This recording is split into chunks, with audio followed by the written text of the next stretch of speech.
And as you're listening to it, you're gonna have to put your headphones on, because if you listen to it from your phone, it'll pick up, the mic will pick it up. Yeah. Hey, Facebook. Thank you so much for being with us. Oh, you're in frame. You're in frame. You need to be over, because they'll start looking at you. They'll be like, who's the girl in the background? Yeah, there you go. Ladies and gentlemen, welcome to Save Zambia from Tobacco, an interactive online show dedicated. I'm on. Yeah, I'm on. All right, let's start again. Welcome, everybody, to Zambia Tobacco, Save Zambia from Tobacco, an interactive online show dedicated to raising awareness about the dangers of tobacco consumption and advocating for a healthier Zambia. I'm your host, Simon Wewa, and I'm thrilled to have all of you here today. Tobacco use poses significant health and economic challenges worldwide, and Zambia is no exception. The burden of tobacco-related diseases strains the healthcare system and impacts productivity. In the absence of strong tobacco control laws, Zambia continues to lose over 7,000 lives annually due to tobacco-related illnesses, with youth and adolescents being the most at risk. With the emergence of novel tobacco and nicotine products such as shisha and vapes on the Zambian market, that number is expected to rise by the year 2025, according to studies by the World Health Organization and the Ministry of Health. Tobacco control and taxation have become critical components of public health policy worldwide.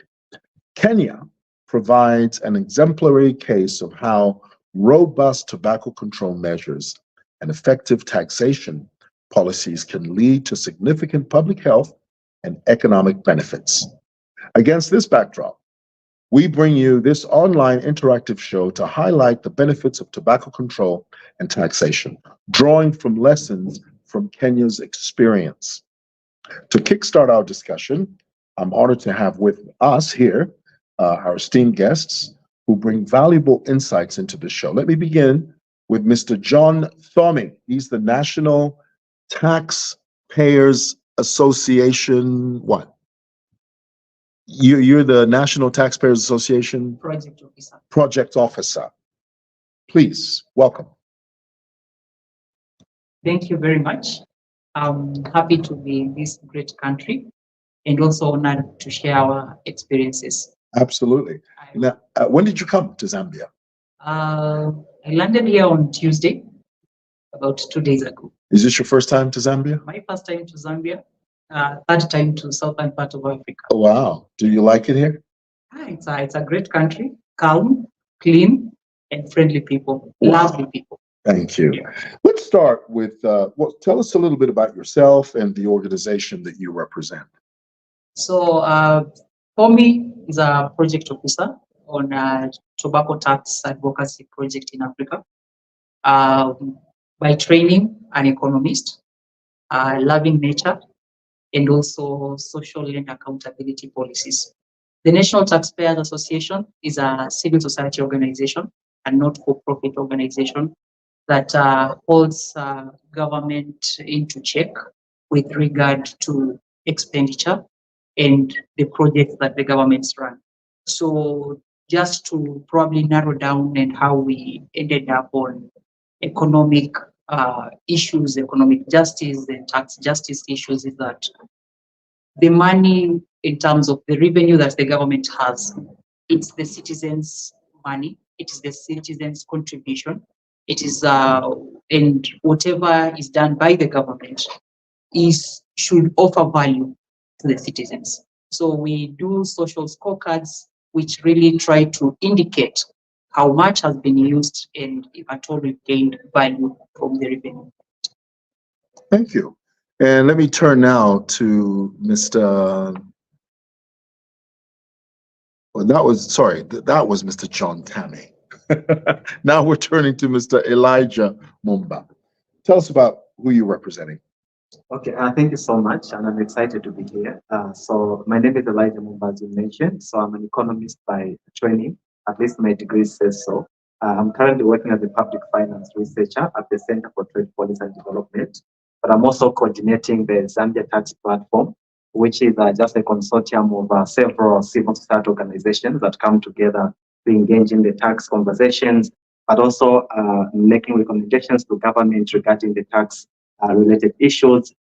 We also often analyze the budget and also just make recommendations to government in terms of how resources can be raised, but also expenditure too, because we realize that if we don't manage our domestic resources properly, we might resort to external debt, which, as you, some of our listeners may know, has landed us into problems regarding the debt burden that we have been experiencing as a country. So happy to be here and to just engage further.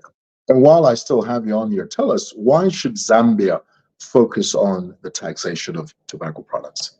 Yeah, that's a great question. Actually, as a Zambia Tax Platform, we talk of things like taxes. So we believe that taxing tobacco or tobacco taxation is the most effective way in terms of controlling or constraining, especially young people from taking or abusing or misusing tobacco, right? So if we impose a higher tax on tobacco, that means the selling price will go up, and then they'll be constrained from purchasing. Of course, there are other measures that we've been calling for as the Center for Trade Policy and Development, such as passing the tobacco control bill, but imposing the right tax, which is high enough in line with the World Health Organization, I think will be able to, constrain a lot of people from abusing it. Yeah, in fact, if I may add, according to research, if we increase our tax on tobacco by 10%, research reveal that it's going to constrain about 4% of the tobacco users, as well as misusers or abusers. So I think that's quite high, and that's why we've been advocating for an increase in taxes. But also it will help the government to generate more revenue. Yeah. Mr. John Thome, let me ask you, what lessons can Zambia draw from Kenya's experience, having enacted tobacco control laws regarding tobacco? Yeah, so the tobacco control laws will actually give Zambia enough space to be free from tobacco smoke. And that's when we talk about traditional cigarettes, but as well give them an upper advantage or when we talk about what next, the next frontier in terms of tobacco, because we have the novel tobacco products. So just to probably give a contextual case of Kenya, we do have several laws that control tobacco. So we have the what we ratified, the WHO FCTC, which I'm well aware that it is not yet ratified in Zambia. They signed, they are party to it, but have not ratified. So it's not part of the law.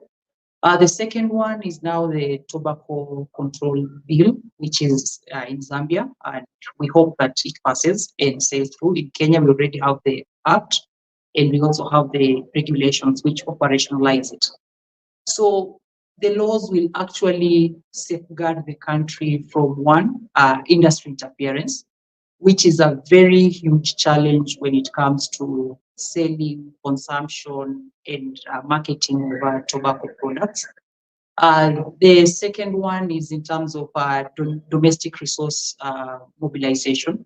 So you realize that for every dollar earned from tobacco industry, we lose about $3 in terms of mopping out the effects in terms of losses coming from treatment from the health sector.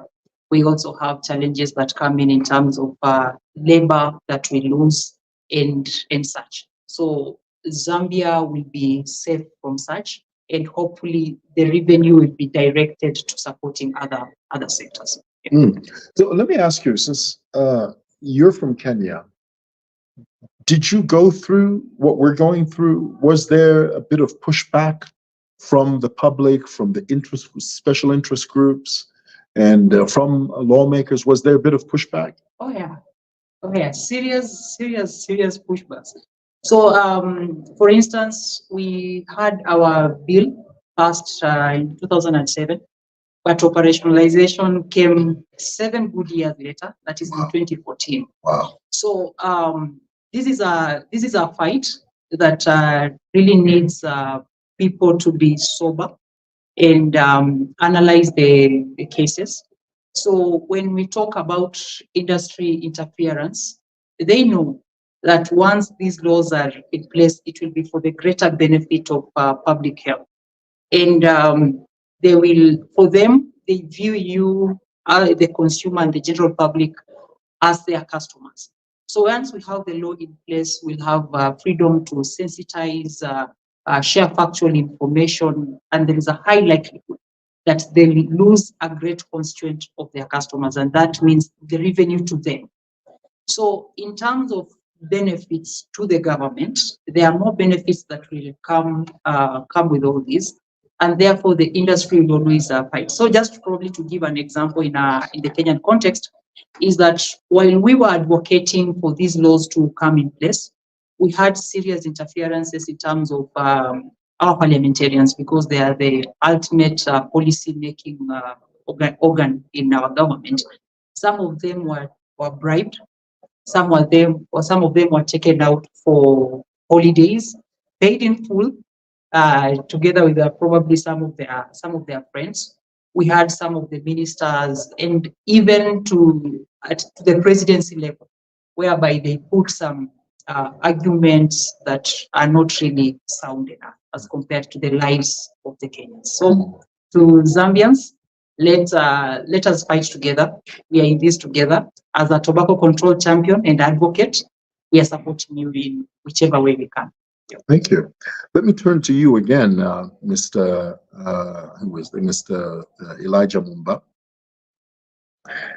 It is generally accepted that tobacco is bad for human consumption and thus requires excise taxes. Just how high are the taxes on tobacco in Zambia?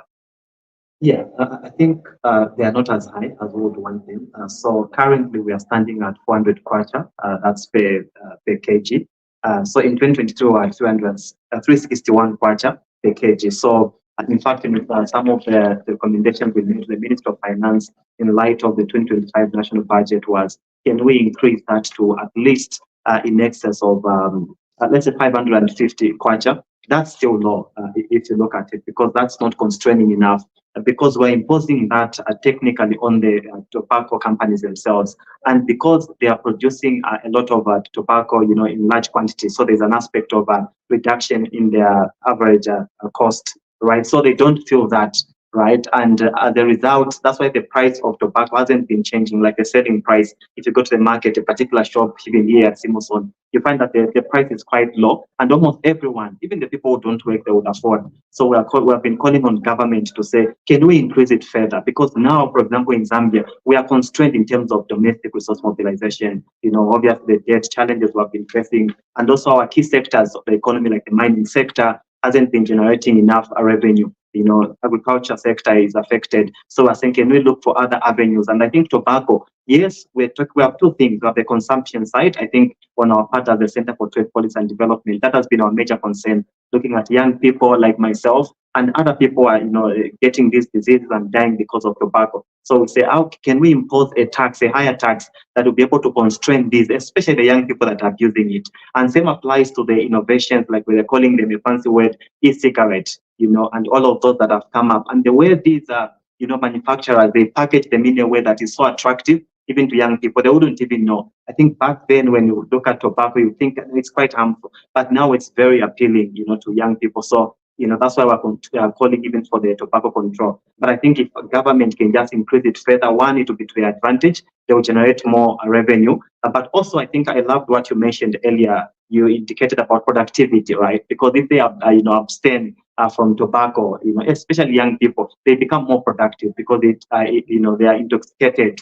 in many ways. So I think the 400 currently, kwacha is not enough. We need to be able to increase it further. So there have been conversations that they would want to increase it by 20%. But I think if they can even go beyond 20%, I think it would be to the benefit of our country. And really, we need money. I would go on and on, but I think we need to increase it from the current 400 kwacha. A critical consideration in increasing taxes on tobacco is employment. Yeah. Employment loss due to reduced profitability. Should governments in Africa be worried about this? Yeah, I know that's a valid concern, but if we can be, for example, specific to Zambia, government, I think to the recommendation of even the current government, we have the Constituency Development Fund, and one of the things that CDF, tries to achieve is to create jobs. So there are loans that they can access through CDF. So if we're able to sort out the tobacco challenge, we can say, okay, young people, if they are there, you can get yourself skills there because CDF provides for that. But also we have, the loans as well that people can still have access to. And there is no discrimination when it comes to CDF, almost everywhere. So as CTPD, we have been moving around, working on CDF, and we are getting some of the change stories that are happening around, the country. So what we're saying, if the farmers, for example, if they're focused on tobacco, and we see the consequences that are, there are a lot of consequences in terms of diseases. So we said move away from tobacco, and then they can still shift to other economic activities. And I think that's where avenues like the CDF would come in. So yeah, while I get it, obviously as an economist, I know there's a revenue implication, but also like my colleague mentioned, we also need to look at the expenditure. So for example, if we get, let's say $1 from tobacco, and then we are spending $3, like my colleague mentioned, the net effect would be actually negative, not even zero.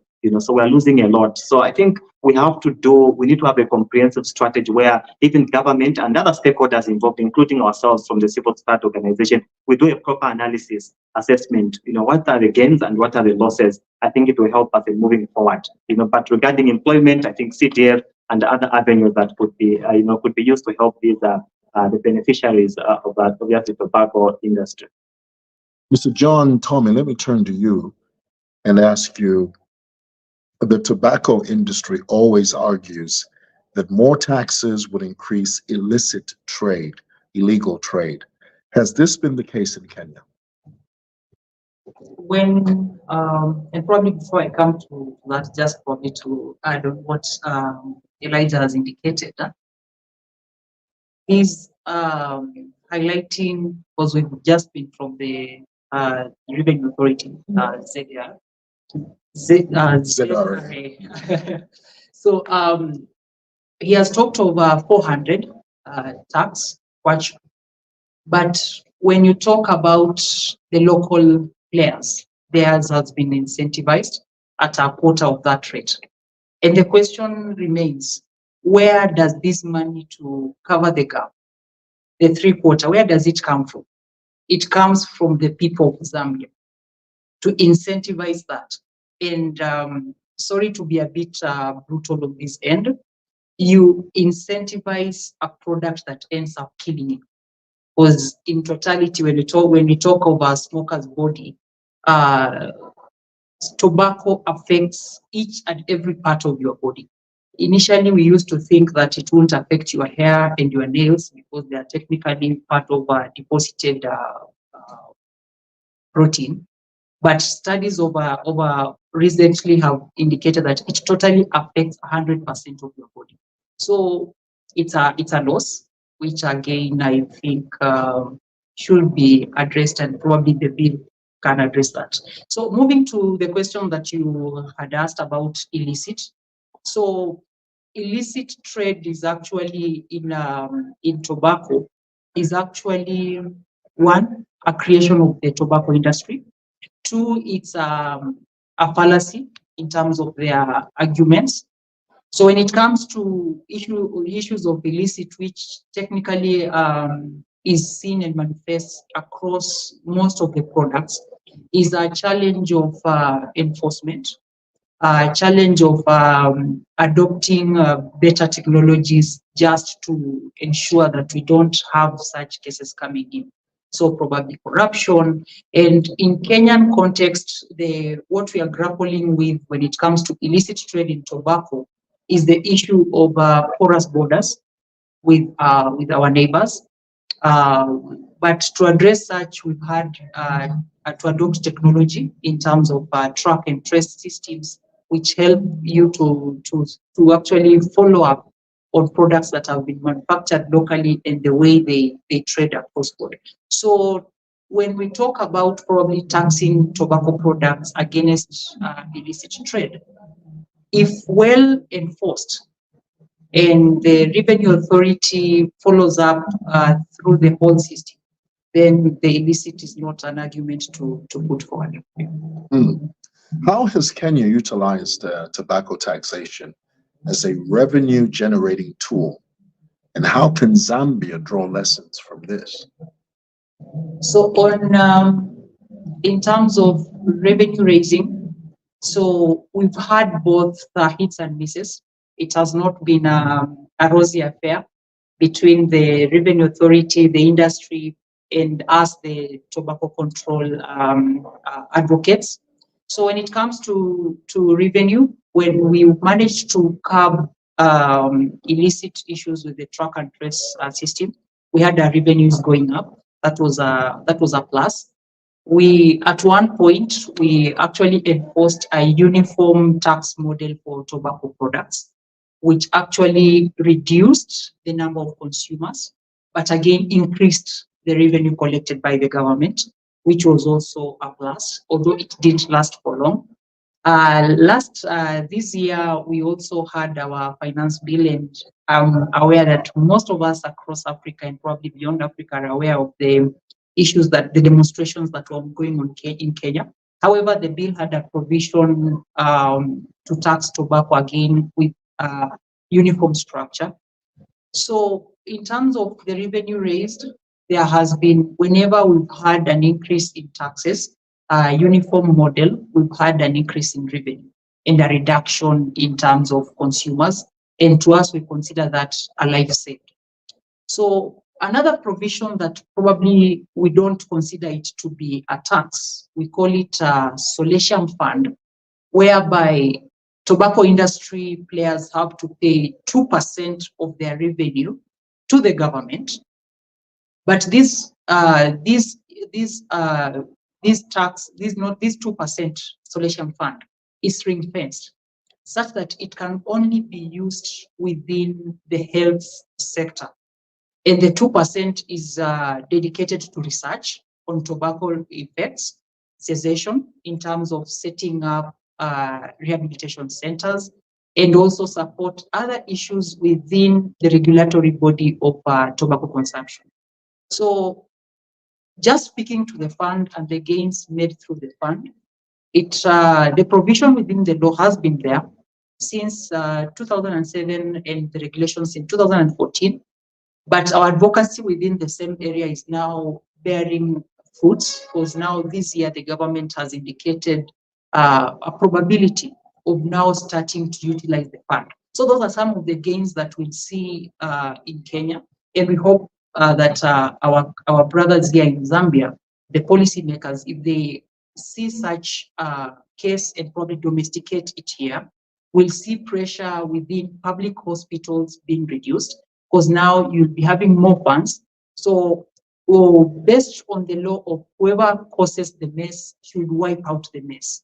So you charge the industry for the messes that they cause.